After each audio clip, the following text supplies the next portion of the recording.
ಅಣ್ಣ ನಮಸ್ಕಾರ. ಇವತ್ತು ಅಜ್ಜಿದು 115ನೇ ಜನ್ಮದಿನೋತ್ಸವ ಅಂಗವಾಗಿ ಸಮಾಧಿ ಹತ್ರ ಬಂದು ಪೂಜೆ ಮಾಡಿದ್ರಿ, ಎಲ್ರಿಗೂ ಹರಸಿದ್ರಿ. ಇದನ್ನ ಹಬ್ಬವಾಗಿ ಆಚರಿಸ್ಬೇಕು ಅಂತ ಹೇಳಿದ್ರಿ. ಇದ್ರ ಬಗ್ಗೆ ಮಾತಾಡೋದು ಬಹುತೇಕ ಅಜ್ಜಿ ಬದುಕಿರುವಾಗ ಇದು ದೊಡ್ಡ ಮಟ್ಟದಲ್ಲೇ ಕಾರ್ಯಕ್ರಮ ಮಾಡ್ತಾ ಇದ್ರು. ಸರ್ಕಾರನು ಕೂಡ ನಿಂತ್ಕೊಂಡು ಮಾಡ್ತಾ ಇದ್ರು. ಈಗ ಅವರು ಅಜ್ಜಿಯವ್ರು ನಮ್ಮನ್ನೆಲ್ಲ ಶಾರೀರಿಕವಾಗಿ ಆಗ್ಲಿ 1 ವರ್ಷ ಆಗಿಲ್ಲ, ಹಾಗಾಗಿ ವರ್ಷದ ತನಕ ನಾವು ಯಾವುದೇ ಕಾರ್ಯಕ್ರಮಗಳು ಮಾಡಲ್ಲ ನಮ್ಮ ಪದ್ಧತಿಲಿ. ಹಾಗಾಗಿ ಅಜ್ಜಿಯ ಸಮಾಧಿ ಹತ್ರ ಬಂದು ಇವತ್ತು ಏನು ಬರ್ತಡೇ ಏನು ಅಜ್ಜಿದು ಹುಟ್ಟಿದಬ್ಬ ಇತ್ತು 115ನೇ ವರ್ಷದ್ದು, ಇಲ್ಲೇ ಆಚರಣೆ ಮಾಡಿದೀವಿ ಅವ್ರ ಸಮಾಧಿ ಹತ್ರ. ಅವ್ರಿಗೂ ಖುಷಿ ಆಗಿದೆ ನನ್ನ ಮಗ ಬಂದಿದ್ದಾನೆ ಅಂತ ಹೇಳಿ.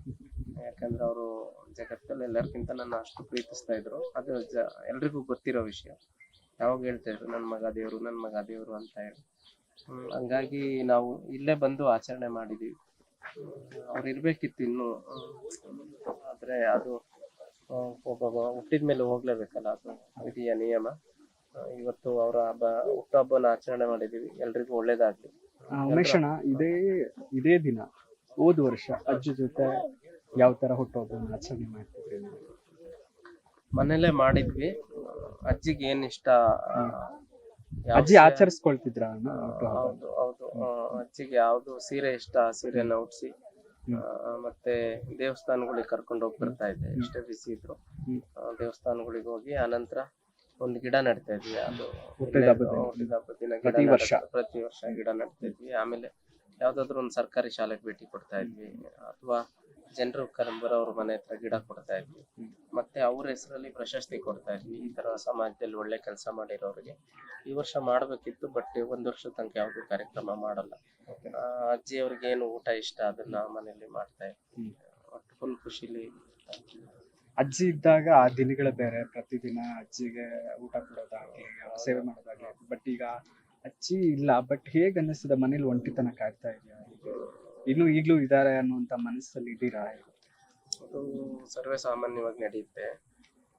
ಅವ್ರು ಹೋದ್ಮೇಲೆ ಸ್ವಲ್ಪ ಅದನ್ನು ಬಿಡಕ್ ಕಷ್ಟ ಆಗ್ತಾ ಇದೆ. ಸರಿ ಮಾಡ್ಕೋಬೇಕಷ್ಟೇ, ಅವ್ರನ್ನ ಮರೆಯಕ್ಕಷ್ಟ. ಈಗ ನೋಡಿದ್ರೆ ಅಜ್ಜಿ ಸೀದಾ ಹೋದ್ರೆ ಗಿಡಗಳು ಸಾಲು ಆಗಿದೆ. ಎಲ್ಲೂ ಕೂಡ ಅಜ್ಜಿ ಈಗ್ಲೂ ಬದುಕಿದ್ದಾರೆ. ಈಗೂ ಎಲ್ಲೋ ಗಿಡದ ಮಧ್ಯೆ ತಣ್ಣಗೆ ಗಾಳಿಯಲ್ಲಿ ಕುತ್ಕೊಂಡಿದ್ದಾರೆ ಅಂತ ಅನ್ಸುತ್ತೆ. ಬಹುತೇಕ ಅವರು ಶಾರೀರಿಕವಾಗಿ ಹೋಗಿದ್ದಾರೆ. ಅವ್ರ ಆತ್ಮ ಅನ್ನೋದು ಖಂಡಿತ ಹೋಗಿರಲ್ಲ, ಇಲ್ಲೇ ಇರ್ತದೆ, ನಮ್ ಜೊತೆಲೇ ಇರ್ತದೆ ಯಾವಾಗ. ಅವ್ರು ಯಾವಾಗ್ಲೂ ಜನರಿಗೆ ಒಳ್ಳೇದೇ ಮಾಡ್ತಾ ಇರ್ತಾರೆ.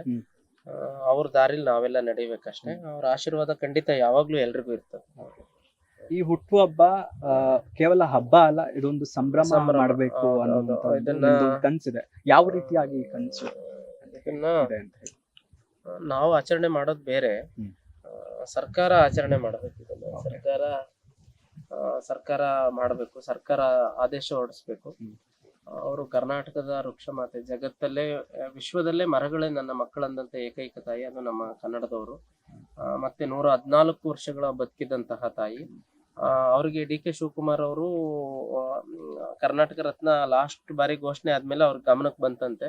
ಆಯ್ತು ಮುಂದಿನ ಸರಿ ಕೊಡೋಣ ಅಂತ ಹೇಳಿದ್ರು. ಅವರು ಯಾರು ಸುಬ್ಬು ವಲಯರ್ ಅಂತ ಹೇಳಿ ಕೇಳಿದ್ದಾರೆ.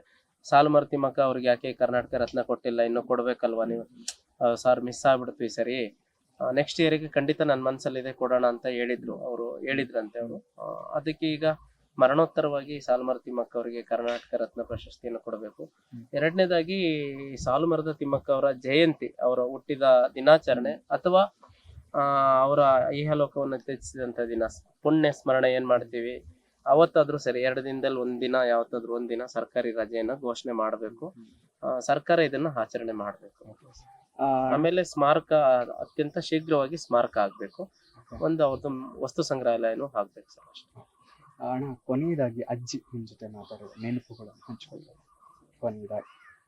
ಕೊನೆಯದಾಗಿ ಅಂದ್ರೆ ಯಾವಾಗೂ 24 ಗಂಟೆಲೂ ನಾವು ಜೊತೆಲೇ ಇರ್ತಿದ್ದು. ಅವ್ರನ್ನ ಬಿಟ್ಟು ಇದ್ದಿದ್ದೇ ಇಲ್ಲ. ಎಲ್ಲೇ ಹೋದ್ರು, ಒಂದ್ ಸಿನಿಮಾಗ್ ಹೋದ್ರು ನಾವಿಬ್ರು ಜೊತೆಲೇ ಹೋಗ್ತಾ ಇದ್ದಿದ್ದು. ಒಂದು ಸಂತೆಗೆ ಹೋಗಿ ತರಕಾರಿ ತರಬೇಕು ಅಂದ್ರು ನಾವಿಬ್ರು ಜೊತೆಲೇ ಹೋಗ್ತಾ ಇದ್ದಿದ್ದು. ಯಾವ್ದಾದ್ರು ಸನ್ನಿವೇಶಗಳನ್ನ ನೆನ್ಸ್ಕೊಳ್ಳೋದಾದ್ರೆ ಇವತ್ತಿಗೂ ಮರೆಯೋದಕ್ಕೆ ಆಗೋಲ್ಲ ಸನ್ನಿವೇಶ? ಪ್ರತಿಯೊಂದು ಘಟನೆನೂ ಮರೆಯಕ್ ಆಗೋಲ್ಲ. ಏನಂದ್ರೆ ಅವರು ನನ್ನನ್ನು ತುಂಬಾ ಪ್ರೀತಿ ಮಾಡ್ತಿದ್ರು, ಅದು ಬಹಳ ದೊಡ್ಡದು. ಎಂತ ಪರಿಸ್ಥಿತಿ ಬರ್ಲಿ ನನ್ನನ್ನು ಅವ್ರನ್ನು ದೂರ ಮಾಡಕ್ ಬಹಳ ಜನ ಪ್ರಯತ್ನ ಮಾಡಿದ್ರು. ಅದು ಅಜ್ಜಿ ತಲೆಗೂ ಹಾಕನ್ನಿಲ್ಲ. ಅವ್ರು ಯಾರಾದ್ರೂ ಏನಾದ್ರು ಅವ್ರು ಹೇಳಿದ್ರೆ ಅವ್ರನ್ನೇ ದೂರ ಮಾಡೋದು, ಫಸ್ಟ್ ದೂರಕ್ಕೆ ಇಡೋರು, ಹೊರಗಡೆ ಇಡೋರು. ಯಾವತ್ತು ಅಜ್ಜಿ ಎಷ್ಟು ಅಂದ್ರೆ ಸ್ವತಃ ದೇವ್ರು ಬಂದು ಇವ್ರು ನೀವಿಬ್ರು ಬೇರೆ ಇರಿ ಅಂದ್ರು ಇರ್ತಿರ್ಲಿಲ್ಲ. ಅವ್ರು ದೇವಸ್ಥಾನನೇ ಬೇಡ ಬಿಡಪ್ಪ ಅನ್ನೋರು. ಆತರ ಅಷ್ಟು ಪ್ರೀತಿ ಮಾಡ್ತಿದ್ರು. ಅದನ್ನ ಮರಿಲಿಕ್ಕೆ ಸಾಧ್ಯ ಇಲ್ಲ. ಏನೇ ಮನೇಲಿ ಏನೇ ಕಾರ್ಯಕ್ರಮ ಆಗ್ಲಿ ಎಂತ ಆಗ್ಲಿ ಅದು ಅವರು ಮುಂದೆ ನಿಲ್ಸಿ ಮಾಡೋರು. ಮತ್ತೆ ಅವರು ನಾನೇನಾದ್ರು ಕಟಿಂಗ್ ಮಾಡಿಸ್ಕೊಂಡಿಲ್ಲ, ಶೇವಿಂಗ್ ಮಾಡಿಸ್ಕೊಂಡಿಲ್ಲ, ಹಂಗೆ ಓಡಾಡ್ತಿದ್ರೆ ಯಾಕೆ ಹಿಂಗ್ ಓಡಾಡ್ತಿದ್ಯಾ, ಹಿಂಗೆಲ್ಲ ಇರಬಾರ್ದು, ತಗ ಇಲ್ಲಿ ಅಂತ ಅವರೇ ದುಡ್ಡು ತಕೊಡೋರು, ಹೋಗಿ ಮಾಡಿಸ್ಕೊ ಹೋಗು ಅಂತೇಳಿ. ಕಟಿಂಗ್ ಶೇವಿಂಗ್ ಹೋಗ್ಬ ಅಂತ 5,000 ಕೊಡೋರು, 5,000 ತಕ್ಕೊಡೋರು. ಅಜ್ಜಿ ಇಷ್ಟಿಲ್ಲ ಕಣಜ್ಜಿ, 100-200 ರೂಪಾಯಿ ಅಷ್ಟೇ, ಪರವಾಗಿಲ್ಲ ಇಟ್ಕ ಏನಾದ್ರು ತಗ. ಇಲ್ಲ ಬೇಡ ಇಷ್ಟು ಬೇಡ ಅಂದ್ರು ಇಲ್ಲ. ಆಮೇಲೆ ಏನಾದ್ರು ಸ್ವಲ್ಪ ನಾನೇನೋ ಡಲ್ ಆಗಿ ಕಂಡ್ರು ಅಥವಾ ಏನೋ ಸ್ವಲ್ಪ ಸಣ್ಣ ಕಂಡ್ರೆ ಅಷ್ಟು ಹಾಸ್ಪಿಟ್ಲಲ್ಲಿ ಇದ್ದಾಗ ನಾನು ಒಂದ್ ಶರ್ಟ್ ಅಲ್ಲೇ ಚೇಂಜ್ ಮಾಡ್ತಿದ್ದೆ. ಹಾಸ್ಪಿಟ್ಲ್ ಒಳಗಡೆ ಶರ್ಟ್ ಚೇಂಜ್ ಮಾಡ್ಕೊಂತ ಇದ್ದೆ.